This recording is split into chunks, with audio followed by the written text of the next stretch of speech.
சிங்கம் ஒரு சிங்கம் எப்போ எதுலயும் பெக்யூலியர் தான். ஒரு முறை சிங்கம் கரிச்சிச்சதுன்னா அந்த சவுண்ட்ல ஒரு 8 கிலோமீட்டருக்கு சும்மா அதிரும், எல்லா திசைகளும் அதிரும். அப்படிப்பட்ட அந்த சிங்கம் வேட்டைக்கு மட்டும்தான் வெளியில வரும், வேடிக்கை பார்க்கறதுக்கெல்லாம் வெளியில வராது. வேட்டையில கூட உயிரோடு இருக்கிற மிருகங்களை தான் வேட்டையாடும். அதுலயும் பெரும்பாலும் தன்னை விட பெரிய சைஸ் உள்ள மிருகங்களை தான் குறி வச்சு தாக்கும், ஜெயிக்கும். எவ்வளவு பசியில் இருந்தாலும் உயிர் இல்லாததை, கெட்டு போனதை தொட்டு கூட பார்க்காது. அப்படிப்பட்ட அந்த சிங்கம் அவ்வளவு ஈஸியா எதையும் தொடாது, தொட்டா விடாது. காட்டோட 4 பக்கமும் மார்க்கிங் மை டெரிட்டரின்னு தன்னுடைய பவுண்டரியை தானே வகுக்கும். அப்படிதான் அந்த காட்டையே தன்னோட கண்ட்ரோல்ல வச்சிருக்கும். சிங்கத்துக்கு கூட்டத்தோட இருக்கிறதுக்கும் தெரியும், தனியா இருக்கிறதுக்கும் தெரியும். அப்படியே தனியா வரணும்னு நினைச்சாலும் அஞ்சாம அலட்டிக்காம சும்மா கெத்தா தனியா வந்து அத்தனை பேருக்கும் தண்ணி காட்டும். எப்போ எதிலையும் தன்னோட தனித்தன்மையை இழக்கவே இழக்காது. Yes, a lion is always a lion.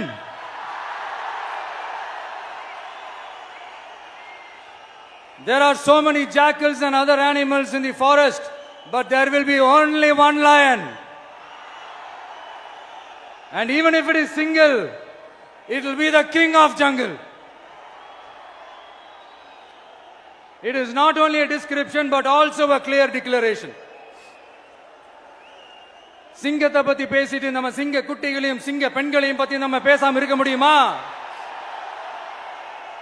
அவங்கள எப்படி நான் மறப்பேன்? அவங்க தான் என்னுடைய உயிராச்சே, என் நெஞ்சில் குடியிருக்கும்.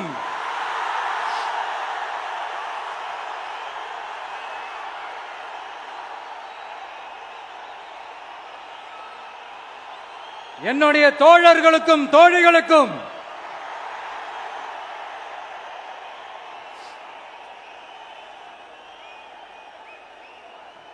நேர்ல வர முடியாத சூழல்ல வீட்டில இருந்துகிட்டே நம்மளோட இந்த மாநாட்டில் நேரலை வாயிலாக கலந்துகிட்டு இருக்கிற என்னுடைய அம்மாக்கள், அக்கா தங்கைகள், அண்ணன் தம்பிகள், நண்பர்கள் அனைவருக்கும் என்னோட உயிர் வணக்கம்.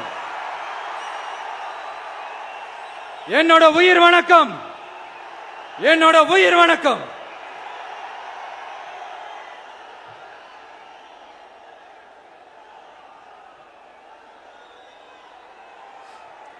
வீரம் விளையும் மாமதுரை மண்ணை வணங்குகிறேன். இந்த மதுரைனாலே உடனே ஞாபகத்துக்கு வரது சீறி பாஞ்சி துள்ளி குதிக்கிற யாருக்கும் அடங்காத காளைகள் விளையாடுற அலங்காநல்லூர் ஜல்லிக்கட்டு தான். நம்ம வைகை ஆறுதான் அழகர் ஆத்துல இறங்குற வைபவம். மதுரை மீனாட்சி அம்மன் இந்த மண்ணோட உண்மையான குணம், உணர்வு பூர்வமான மண் இது.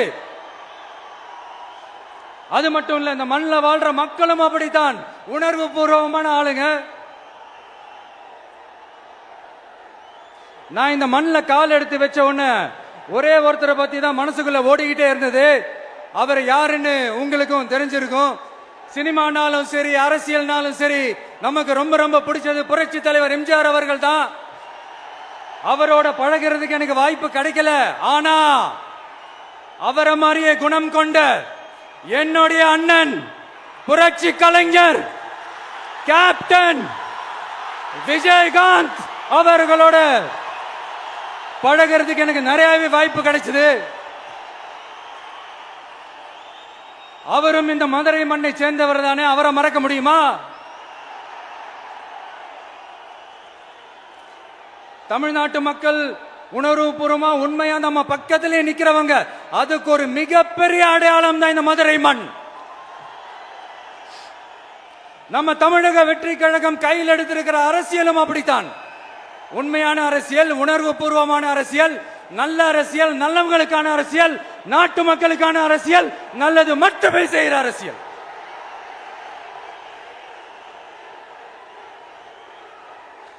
இதோ நம்மளுடைய இந்த இரண்டாவது மாநில மாநாடு வாகை சூடும் வரலாறு திரும்புகிறது.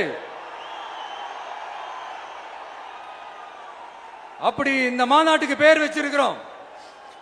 1967லயும் 1977லயும் நம்ம தமிழக அரசியல் ஒரு மிகப்பெரிய ஆட்சி அதிகார மாற்றங்கள் ஒண்ணு நடந்துச்சு இல்லையா? அதே மாதிரிதான் அடுத்த வருஷம் 2026ல அப்படி ஒரு வரலாறு திரும்ப போகுதுன்னு உறுதியா சொல்றதுக்கான மாநாடு தான் நம்மளோட இந்த இரண்டாவது மாநில மாநாடு. விக்கிரவாண்டி விசாலையில் நம்மளுடைய ஃபர்ஸ்ட் மாநாடு நடத்தணும், வெற்றி கொள்கை திருவிழா. அதுக்கப்புறமே நீங்க பார்த்திருப்பீங்க, தமிழக அரசியல் அந்த தட்ப வெப்பத்தையே மாத்தினுச்சு. நமக்கு எதிராக எத்தனை குரல்கள். ஆனா உங்களுக்கு தான் நம்மளை பத்தி நல்லா தெரியுமே, எந்த குரலையும் காதலையே போட்டுக்காம மக்களோட குரலை மட்டுமே கேட்டுக்கிட்டு நமக்கு எதிராக வர அத்தனை கூக்குரல்களையும் சின்னதா ஒரு சிரிப்போடவே கடந்து வந்திருக்கிறோம். அது இல்லாம நம்ம மாநாட்டில் ஒலிக்கிற இந்த குரல் இந்த ஒற்றை தமிழ் மகனோட குரல் மட்டுமல்ல, ஒட்டுமொத்த தமிழ்நாட்டு மக்களுடைய குரல். தமிழ்நாட்டில் இருக்கிற ஒவ்வொரு வீட்டில இருந்தும் ஒலிக்கிற குரல், ஒட்டுமொத்த உலகெங்கும் வாழும் ஒவ்வொரு தமிழ் வீட்டிலிருந்தும் எழும் குரல். இந்த சினிமா என்கிற மாபெரும் கலை ஆயுதத்தின் வாயிலாக சாதி, மதம், இனம், பாலினம், மொழி கடந்து இந்த நாட்டின் மூளை முடுக்கெங்கும் ரசிகர்களாக இருந்து தோழர்களாக நம்மோடு பயணிக்க துவங்கியுள்ள அனைவரோடும் இணைந்த ஒவ்வொரு மனிதருக்காகவும் ஒலிக்கிற உரிமை குரல். மாநில உரிமைக்காக, பெண் உரிமைக்காக, சமூக நீதிக்காக, சமநீதிக்காக, மதச்சார்பின்மைக்காக உண்மையா ஒலிக்கிற குரல். அதனால் இந்த குரலுக்கு எதிராக இன்னும் இன்னும் எத்தனை எத்தனை குரல்கள் வந்தாலும் ஓங்கி ஒலிக்குமே தவிர ஒரு நாளும் ஓயவே ஓயாது. Yes, it is an unstoppable voice, an unstoppable force.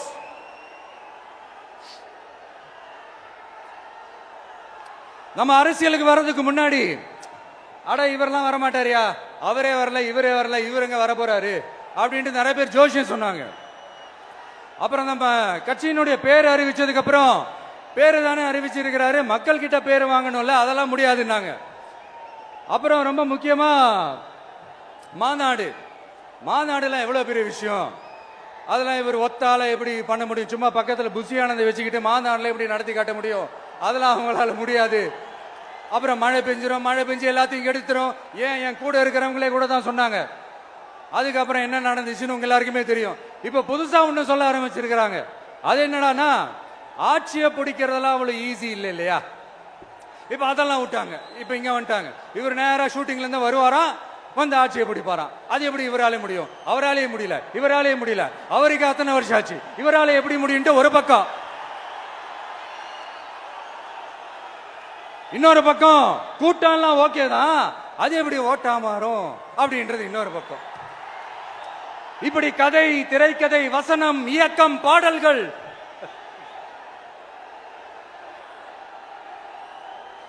அதனால இந்த அரசியல் ஆய்வாளர்களுக்கு நான் சொல்றதெல்லாம் ஒன்னேதான், நல்லா கேட்டுக்கங்க.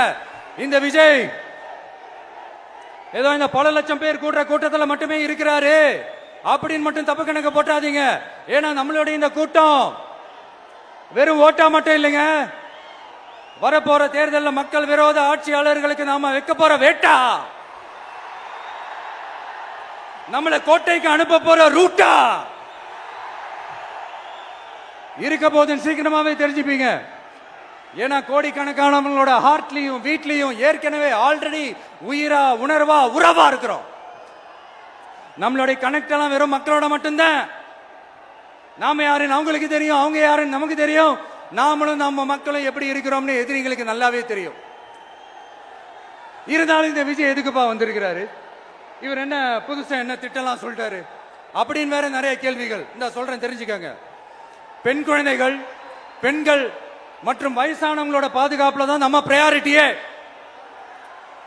அடுத்து இளைஞர்கள், உழவர்கள், உழைப்பாளர்கள், நெசவாளர்கள், மீனவர்கள், ஆதரவற்ற முதியோர்கள், மாற்றுத்திறனாளிகள், மூன்றாம் பால் இனத்தவர்கள்னு இன்னும் யாருக்கெல்லாம் கவர்மெண்டோட ஒரு ஸ்பெஷல் அட்டென்ஷன் தேவையோ அவங்க எல்லாருக்குமான ஒரு கவர்மெண்ட் அமைக்கிறது தான் நம்ம இலக்கே. நான் ஏற்கனவே சொன்னதை தான் இங்க நான் திரும்பவும் சொல்றேன். நம்மளுடைய இந்த தமிழக வெற்றி கழகம் ஏதோ அரசியல் ஆதாயத்துக்காக தொடங்கப்பட்ட கட்சியெல்லாம் கிடையாதுங்க. கொள்கை கோட்பாடுகளோடு தந்தை பெரியார், பெருந்தலைவர் காமராஜர், அண்ணல் அம்பேத்கர், வீரமங்க வேலு நாச்சியார், மக்கள் சேவகர் அஞ்சலை அம்மாள், நம்மளுடைய 5 கொள்கை தலைவர்களோட வழிகாட்டுதல்களோடு தொடங்கப்பட்ட கட்சி. நம்ம ஸ்டாண்ட்ல நாம எப்பவுமே ஸ்ட்ராங்கா தாங்க இருக்கிறோம். அதுல எந்த மாற்றத்துக்கோ எந்த சமரசத்துக்கோ துளி கூட இடமில்லை. நம்மளுடைய ஒரே கொள்கை எதிரி பாஜக தான். நம்மளுடைய ஒரே அரசியல் எதிரி திமுக தான். எப்படி? நம்மளுடைய ஒரே கொள்கை எதிரி, நம்மளுடைய ஒரே அரசியல் எதிரி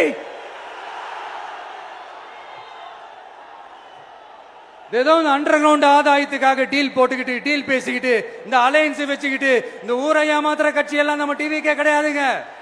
யாருக்காகவும் எதுக்காகவும் எந்த பயமும் கிடையாது.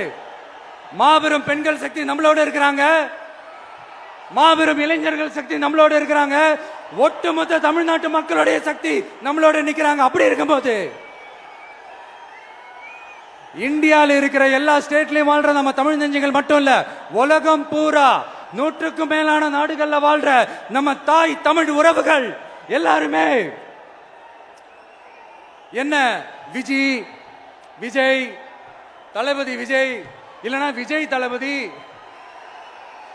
இப்படி சொந்தம் கொண்டாடுற கோடிக்கணக்கானவங்களோட அன்பு மாசியும் நம்மளோட இருக்கும் போது, இவங்க எல்லாருமே நம்மளோட நிற்கும் போது எதுக்குங்க இந்த பாசிச பாஜகவோட நேரடி கூட்டணியோ இல்ல மறைமுக கூட்டணியோ உறவு வச்சுக்க? நாம என்ன உலகமாக ஊழல் கட்சி? என்ன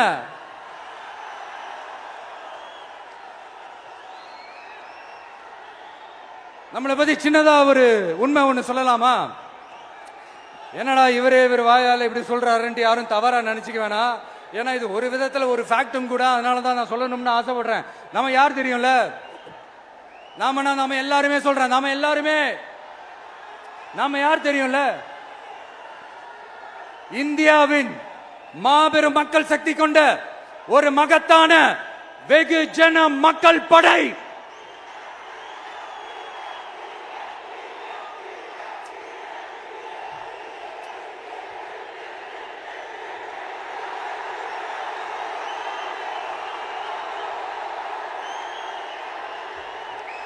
அதனால நம்ம தலைமையில நாம் அமைக்க போற இந்த உண்மையான மக்களாட்சிக்கான அச்சாரமாக மாபெரும் மக்கள் சக்தியை அணி அணியாக நம்மளோட திரண்டு நிக்கிறப்போ இந்த அடிமை கூட்டணியில சேர வேண்டிய அவசியம் நமக்கு இருக்குங்க. நம்மளுடைய இந்த கூட்டணி சுயம் இழந்த கூட்டணியெல்லாம் இருக்காது, சுய மரியாதை கூட்டணியா தான் இருக்கும். இந்த ஒரு பக்கம் RSS கிட்ட அடிபணிஞ்சுக்கிட்டு, இன்னொரு பக்கம் மதச்சார்பற்ற கூட்டணின்னு இந்த மக்களை ஏமாத்துற கூட்டணியெல்லாம் நம்ம கூட்டணி இருக்காது.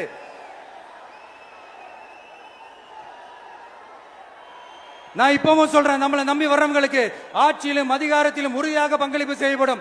உடனே இந்த கேள்விகள்லாம் வரும். அப்ப யாரு கூட்டணி, யாரு வரா, யாரு போறா, இந்த கேள்விகள்லாம் வரும். இந்த கேள்விகளுக்கெல்லாம் ஒரே ஒரு பதில் தான், சஸ்பென்ஸ்ல சஞ்சாரம் செய்யுங்க. ஆனா ஒண்ணு, 2026 2 பேருக்கு நடுவுல தான் போட்டியே.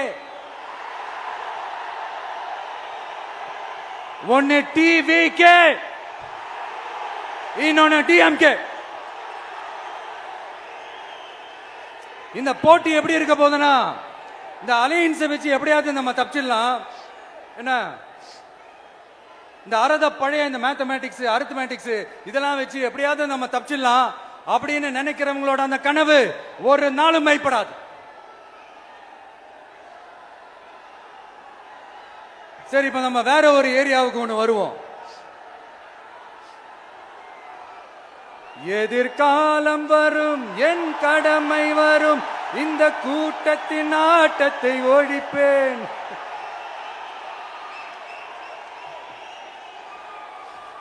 மக்கள் அரசியல் என்ற அந்த சவுக்க கையில் எடுக்கலாமா? யாருக்கு எதிரான தானே கேட்கிறீங்க? வேற யாரு? மறைமுக உறவுக்காரர்களான பாசிச பாஜகவும் பாய்சன் திமுகவும் தான். மாண்புமிகு பிரதமர் நரேந்திர மோடிஜி அவர்களே, 3வது முறையா ஒன்றியத்தோட ஆட்சி அதிகாரத்தை நீங்க தானே கையில் வச்சிருக்கிறீங்க. இல்ல நாங்க தெரியாம தான் கேட்கிறோம். நீங்க ஆட்சிக்கு வந்தது ஒட்டுமொத்த மக்களுக்கும் நல்லது செய்யவா, இல்ல நம்மளுடைய இந்த இஸ்லாமிய நண்பர்களுக்கும் இஸ்லாமிய தோழர்களுக்கும் எதிராக சதி செய்யவா? மக்களுக்கு உங்ககிட்ட கேட்கறதுக்குன்னு ஏராளமான கேள்விகள் இருக்குது. அதனால அவங்க சார்பா அவங்கள ஒருத்தனா அவங்களோட ஒரு உண்மையான ஒரு பிரதிநிதியா உங்ககிட்ட சில கேள்விகள் கேட்கணும். மிஸ்டர் பிரைம் மினிஸ்டர் அவர்களே, நம்ம தமிழ்நாட்டு மீனவர்கள் கிட்டத்தட்ட ஒரு 800 பேருக்கு மேல இலங்கை கடற்படையால தாக்கி அழிக்கப்பட்டிருக்கிறாங்க.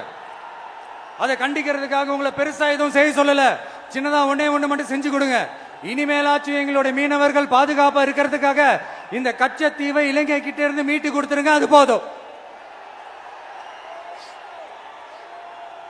உங்களுடைய இந்த முரட்டு பிடிவாதத்தால நீங்க நடத்துற இந்த நீட்டு தேர்வு, அதனால இங்க என்னென்ன நடக்குதுன்னு சொல்றதுக்கே மனசு வலிக்குது. அதனால அந்த நீட்டு தேர்வு தேவையில்லைன்னு அறிவிச்சிருங்க, அது போதும். செய்வீர்களா திரு நரேந்திரபாய் தாமோதர் மோடிஜி அவர்களே? எங்களுக்கு என்னென்ன தேவையோ என்னென்ன நல்லதோ அதெல்லாம் செய்ய மாட்டேங்கிறீங்க. ஆனா ஆட்சி அதிகாரத்தை மட்டும் கையில வச்சுக்கிட்டு மக்களை ஏமாத்த நேரடியாக ஒரு பாசிச பாஜக அடிமை கூட்டணி ஒண்ணு. அடுத்து உங்களோட இந்த மைனாரிட்டி ஆட்சியை ஓட்டுறதுக்காக மறைமுகமாக RSS அடிமை குடும்பம்னு இன்னொரு கூட்டணி. இப்படி மக்கள் சக்தியே இல்லாத இந்த ஊழல் கட்சிகளை மிரட்டி அடிபணிய வச்சு 2029 வரைக்கும் சொகுசு பயணம் போயிடலாம்னு திட்டம் தீட்டி வச்சிருக்கிறீங்க. அதானே ஜி? என்ன ஜி? ஒண்ணு மட்டும் சொல்றேன், தெரிஞ்சுக்கங்க.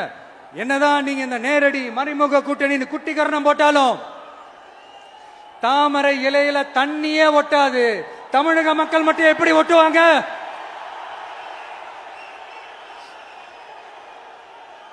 இங்க ஒரு MP சீட்டு கூட தரலன்றதுக்காக தமிழ்நாட்டுக்கும் தமிழ்நாட்டு மக்களுக்கும் எதுவுமே செய்யாம ஓரவஞ்சனை செய்யுது இந்த ஒன்றிய பாஜக அரசு.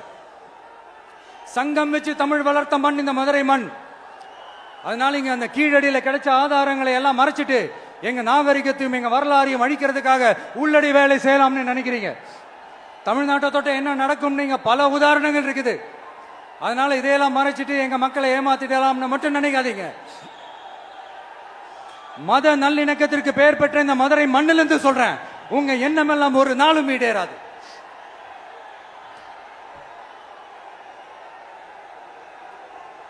எம்ஜிஆர்னா யார் தெரியும்ல? அவர் மாஸ்னா என்னன்னு தெரியும்ல? அவர் உயிரோடு இருக்கிற வரைக்கும் அந்த சிஎம் சீட்டை பத்தி ஒருத்தராலையும் நினைச்சு கூட பார்க்க முடியல, கனவு கூட காண முடியல.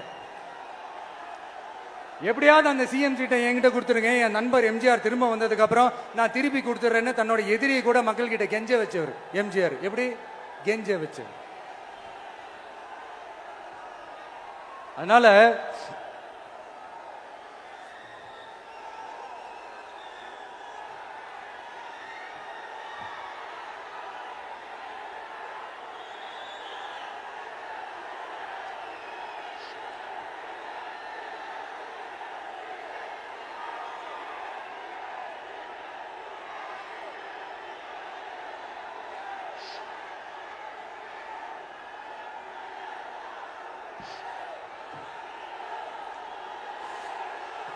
ஆனா இப்போ அவர் ஆரம்பிச்ச அந்த கட்சியை, எம்ஜிஆர் அவர்கள் ஆரம்பிச்ச அந்த கட்சியை கட்டி காக்கிறது யாரு? இன்னைக்கு அந்த கட்சி எப்படி இருக்குது? அதை நான் சொல்லிதான் உங்களுக்கு தெரியணுமா என்ன? அப்பாவி தொண்டர்கள் அதை வெளியில சொல்ல முடியாம வேதனையில தவிக்கிறாங்க. 2026 சட்டமன்ற தேர்தலில் யாருக்கு ஓட்டு போடணும், எப்படிப்பட்ட ஆட்சி இங்க அமையணும்னு அந்த அப்பழுக்கற்ற அந்த தொண்டர்களுக்கும் ரொம்ப நல்லாவே தெரியும். அதனால என்ன வேஷம் போட்டுக்கிட்டு பாஜக இங்க தமிழ்நாட்டுக்குள்ள வந்தாலும் அவங்க வித்தை எல்லாம் இங்க வேலைக்கே ஆகாது. இப்படி பொருந்தா கூட்டணியா இந்த பாஜக கூட்டணி இருக்கிறதுனால இப்ப ஆட்சியில இருக்கிற இந்த வெற்றி விளம்பர மாடல் திமுக என்ன செய்யுதுன்னு தெரியும்ல? பாஜகவோட உள்ளுக்குள்ள ஒரு உறவை ஒண்ணு வச்சுக்கிட்டு வெளியில எதிர்க்கிற மாதிரி, அப்படி எதிர்க்கிற மாதிரி ஒரு டிராமா ஒண்ணு பண்ணிக்கிட்டு எதிர்கட்சியா இருந்தா போங்க மோடின்னு பலூன் விடுறது, ஆளுங்கட்சியா இருந்தா வாங்க மோடின்னு கொடை பிடிச்சுக்கிட்டு கும்பிடு போடுறது. இது மட்டுமா? ஒரு ரைடுன்னு ஒன்று வந்துட்டா போதும், இது வரைக்கும் போகவே போகாத ஒரு மீட்டிங், அதை காரணம் காட்டி டெல்லிக்கு போறது, அங்க ஒரு சீக்கிரட் மீட்டிங் நடத்துறது. நல்லா நோட் பண்ணணும் மக்களே, அந்த மீட்டிங் அப்புறம் இந்த இஷ்யூ அப்படியே காணாம போயிருக்குமே. அதேதான். Stalin uncle, what uncle is very wrong uncle.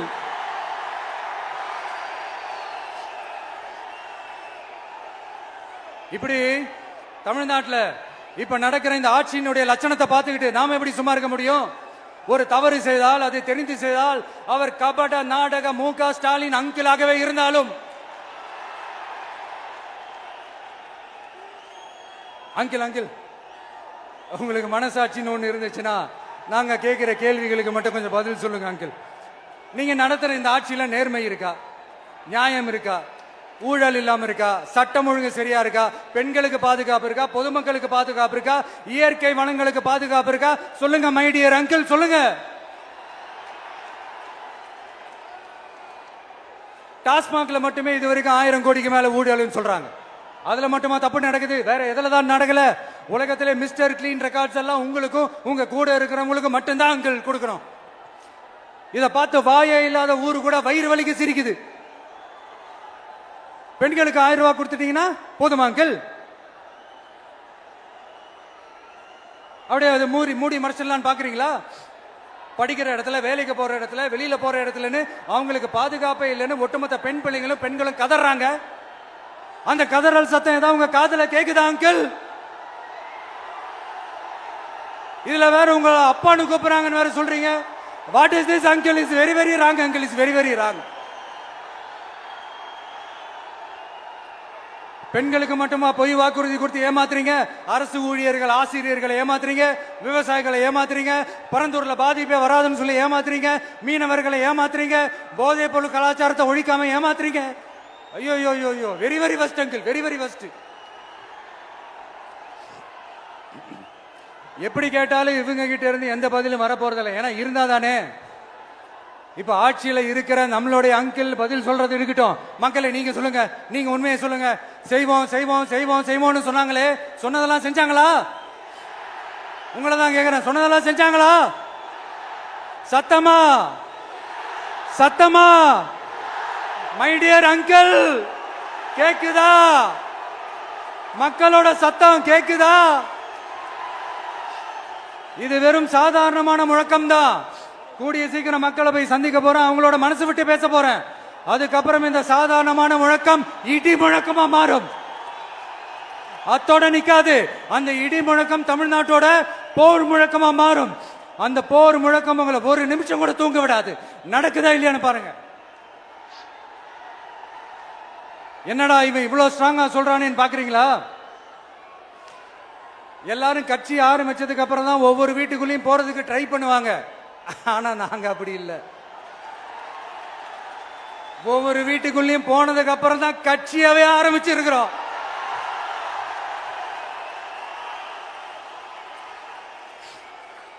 அதனால ஒட்டுமொத்தமா எல்லாருமா சேர்ந்து இந்த திமுக ஆட்சிய, கபட நாடக திமுக ஆட்சிய 2026 தேர்தலில் வீட்டுக்கு அனுப்புறோம். வீட்டுக்கு அனுப்புறோம். என்ன நண்பா, சரிதானே? என்ன நண்பி, செய்வீர்கள் தானே? இப்போ உங்களுக்கு சின்னதா ஒரு சர்ப்ரைஸ். நம்ம கட்சியினுடைய வேட்பாளர் பட்டியலை இப்ப அறிவிக்க போறேன். மதுரை கிழக்கு வேட்பாளர் விஜய். இன்னும் முடிக்கல. ஒரு நிமிஷம், இன்னும் முடிக்கல. மதுரை மேற்கு வேட்பாளர் விஜய். மதுரை மத்தி வேட்பாளர் விஜய். மதுரை தெற்கு வேட்பாளர் விஜய். மதுரை வடக்கு வேட்பாளர் விஜய். மேலூர் விஜய். சோழவந்தான் விஜய். திருப்பரங்குன்றம் விஜய். திருமங்கலம் விஜய். உசிலம்பட்டி விஜய்.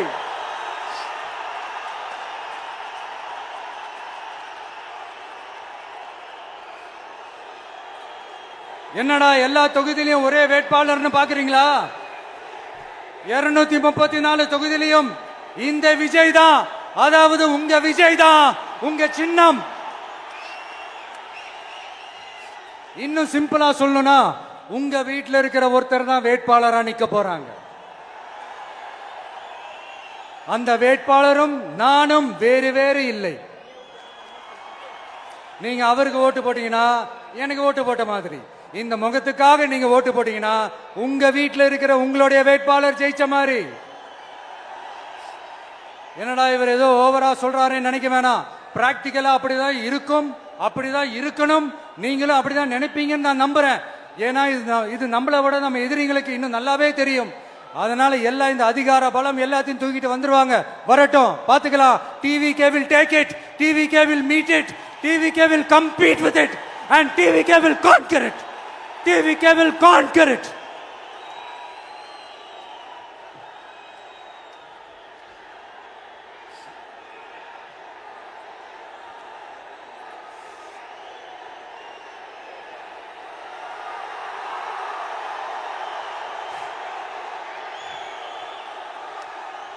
இந்த நேரத்தில் நம்ம மனசுல இருக்கிறத மக்கள் கிட்ட சொல்லி ஆகணும்.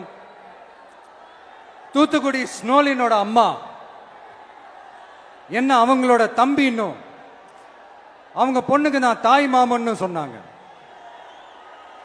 அந்த அக்காவோட குழந்தைங்க மட்டும் இல்லைங்க, என்ன அண்ணனா தம்பியா நினைக்கிற தமிழ்நாட்டில் இருக்கிற என்னோட எல்லா சகோதரிகளின் குழந்தைகளுக்கும் நான் இன்னைக்கு மட்டும் இல்ல என்னைக்குமே ஒரு தாய் மாமனா தான் இருப்பேன்.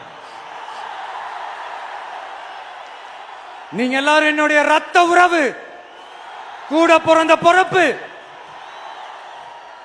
என் வீட்டு ரேஷன் கார்டுல வேணா உங்க பேர் இல்லாம இருக்கலாம், உங்க வீட்டு ரேஷன் கார்டுல வேணா என் பேர் இல்லாம இருக்கலாம். ஆனா நாம் எல்லாரும் ஒண்ணுதான், உறவுதான். நமக்கு இடையே எந்த அரசியலும் உள்ள நுழையவே முடியாது. என்கிட்ட இருந்து உங்களையும் உங்ககிட்ட இருந்து என்னையும் எந்த சக்தியாலும் பிரிக்கவே முடியாது. அப்புறம் நான் ஒன்னும் இந்த மார்க்கெட் போனதுக்கு அப்புறம் ரிட்டையர் ஆனதுக்கு அப்புறம் அடைக்கலம் தேடி அரசியலுக்கு வரல, படைக்கலனோட வந்திருக்கிறோம். பவர்ஃபுல் போர்ஸோட, மாபெரும் படை வரிசையோட, எல்லாத்துக்கும் தயாராகி தான் வந்திருக்கிறோம். இவ்வளவு தயாரா நாம அரசியலுக்கு வர்றதுக்கு ரொம்ப ரொம்ப முக்கிய காரணம் ஒண்ணு இருக்கு. அது என்ன தெரியுமா? நன்றி கடன், நன்றி கடன், நன்றி கடன். கிட்டத்தட்ட ஒரு 30 வருஷமா, 30 வருஷத்துக்கு மேல நீங்க தான், நம்ம மக்கள் தான் என் கூட நிக்கிறீங்க, எனக்காக நிக்கிறீங்க, என்னை தாங்கி பிடிக்கிறீங்க, மனசுல ஏந்தி பிடிக்கிறீங்க, தாய் அன்போட மடியில ஏந்திக்கிறீங்க. உண்மையை சொல்லணும்னா வேற யாரை விடவும் எனக்கு இந்த அன்பையும் ஆதரவையும் கொடுத்திருக்கிறீங்க. என் மேல உயிரையே வச்சிருக்கிறீங்க. என்ன உங்க வீட்டுல ஒருத்தனாவே ஆக்கிட்டீங்க. நீங்க எனக்கு கடவுள் கொடுத்த வரம்.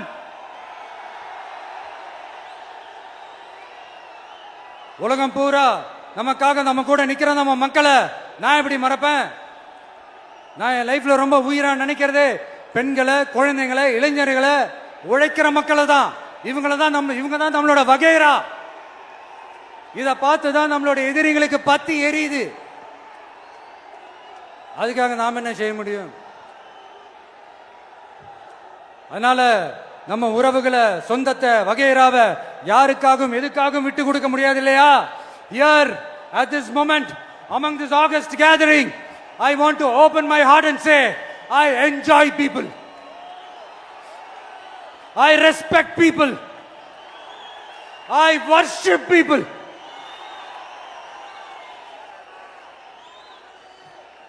சரிப்பா, இவ்வளவு செஞ்ச நம்ம மக்களுக்கு நன்றி கடனா உன்னால முழுமையா செலுத்த முடியுமான்னு கேட்டா சத்தியமா சொல்றேன், என்னால முடியாதுதான். இன்னும் எத்தனை ஜென்மம் எடுத்தாலும் அந்த நன்றி கடனை என்னால தீர்க்கவே முடியாது. அப்புறம் என்ன மானாவுக்கடா நீ வந்திருக்க அதானே கேக்குறீங்க? மைண்ட் வாய்ஸ் கேட்ட மாதிரி இருக்கு. வாழ்நாள் முழுக்க நம்ம மக்களுக்காக ஆதரவா துணையா நிக்கிறத தவிர, அவங்களுக்காக உழைக்கிறத தவிர எனக்கு வேற எந்த எண்ணமும் இல்லை. எனக்கு இப்ப வேற வேலையும் இல்லை. இனிமே எனக்கு இதுதான் என் வேலையே, என் கடன் இனி என் மக்களுக்கு பணி செய்து கிடப்பதே. இப்படியா ஹார்ட் டு ஹார்ட் யதார்த்தமா பேசிய பழகிட்டோம். இதுக்கு மேலேயும் எனக்கும் மக்களுக்கும் இடையே இருக்கிற அந்த உறவை பத்தி நான் பேச ஆரம்பிச்சேன்னா ஒரு மாதிரி எமோஷனல் ஆயிடுவேன். அப்புறம் அதை கண்ட்ரோல் பண்றது ரொம்ப கஷ்டம். அதனால என்ன மனசார நேசிக்கிற நம்ம மக்களுக்கு ஒன்னே ஒன்று சொல்றேன், இந்த விஜய் உங்க விஜய், உங்களுக்கான விஜய், உங்களுக்காக மட்டுமே இருக்கிற விஜய். உங்க கூட நிக்க, உங்களுக்காக நிக்க, உண்மையா நிக்க, உணர்வோட நிக்க, உறுதியா நிக்க, உங்க கூட பேச, உங்களுக்காக பேச, உண்மையா பேச, உணர்வோட பேச, உறுதியா பேச, உங்களுக்காக சேவை செய்ய உங்க விஜய் நான் வர.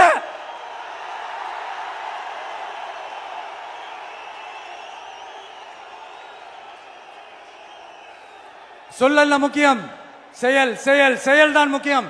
செய்கை தான் சும்மா சிறப்பா இருக்கணும். இந்த ஆட்சிக்கு வந்தேன்னா சும்மா அது செய்வேன், இது செய்வேன், நல்லது செய்வேன், உருட்டுவேன், புரட்டுவேன், அதெல்லாம் கிடையாது. செய்யறதுக்கு, நல்லது செய்யறதுக்கு, நல்லது செய்யறதுக்கு மட்டும்தான் இந்த விஜய். அப்புறம் ஒரு அரசியல் தலைவன் அவன் சினிமாக்காரனா, நல்லவனா, கெட்டவனா, இதெல்லாம் தாண்டி அவன் உண்மையானவனா, அதுதான் ரொம்ப ரொம்ப முக்கியம். இது சம்பந்தமா ஒரு குட்டி கதை ஒன்று சொல்றேன். ஒரு நாட்டில் ஒரு ராஜா தனக்கு பக்கபலமா இருக்கிறதுக்காக, கூட துணையா இருக்கிறதுக்காக ஒரு தளபதியை தேடுறாரு. சரியான தகுதிகளோட ஒரு 10 பேர் செலக்ட் ஆகுறாங்க. ஆனா அதுல ஒருத்தர் மட்டும் தான் செலக்ட் பண்ணணும்.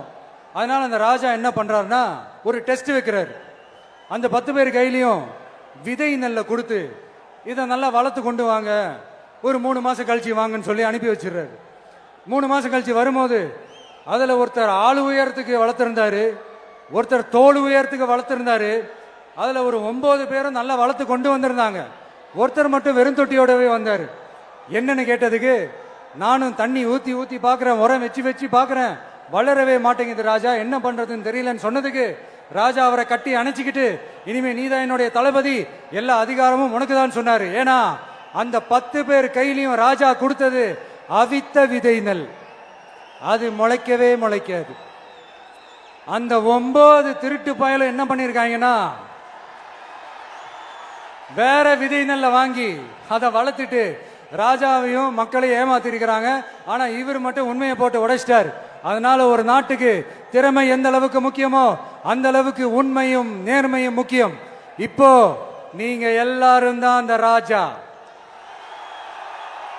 நீங்க தேர்ந்தெடுக்க போற அந்த தளபதி